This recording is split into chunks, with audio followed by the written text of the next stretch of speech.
दोस्तों, कहानी की शुरुआत होती है एक ऐसी रात से जहां ईशा अपने कमरे में पूरी तरह बिखर चुकी है। फर्श पर उसकी माँ कावेरी की पुरानी तस्वीर पड़ी है और ईशा फूट फूट कर रो रही है।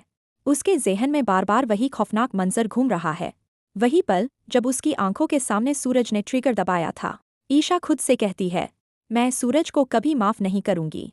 तभी अचानक तेज हवा के झोंके से खिड़की खुलती है और कमरे में एक साया दाखिल होता है।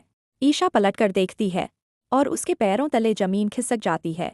वो साया कोई और नहीं, बिंदिया होती है। बिंदिया को देखकर ईशा का गुस्सा फूट पड़ता है।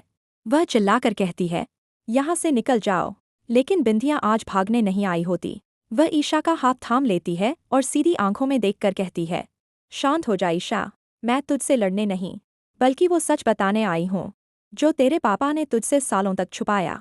ईशा झटके से हाथ छुड़ाते हुए कहती है, बकवास मत करो। लेकिन अगले ही पल बिंदिया जो कहती है वो ईशा की पूरी दुनिया हिला देता है। बिंदिया कहती है, सूरज कातिल नहीं है ईशा, असल कातिल तेरा बाप गुलाब सिंह है। वह बताती है कि कैसे गुलाब सिंह ने सालों तक कावेरी को अंधेरे तहखाने में जानवरों की तरह कैद रखा, कैसे कावेरी रोज रोज मरती रही और कैसे सूरज को सिर्फ एक मोहरे की तरह इस्तेमाल किया गया। बिंदिया बताती है कि गुलाब सिंह ने सूरज से झूठ कहा था कि एक खतरनाक औरत उसे मारना चाहती है। गोली सूरज के हाथ से चली, लेकिन इशारा गुलाब सिंह का था। यह सुनते ही ईशा सन्न रह जाती है। उसकी आंखों से आंसू सूख जाते हैं और उनकी जगह बदले की आग ले लेती है।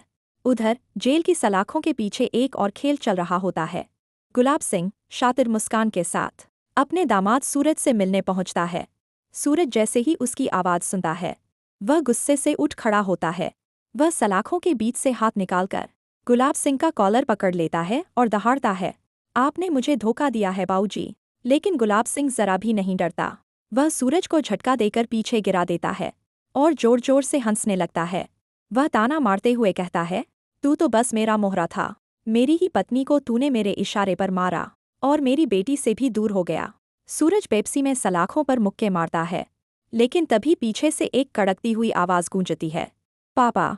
गुलाब सिंह की हंसी वहीं जम जाती है। वह मुड़कर देखता है और उसके होश उड़ जाते हैं।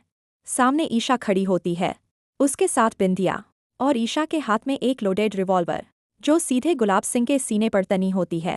ईशा की आंखों से नफरत और दर्द बरस रहा होता है।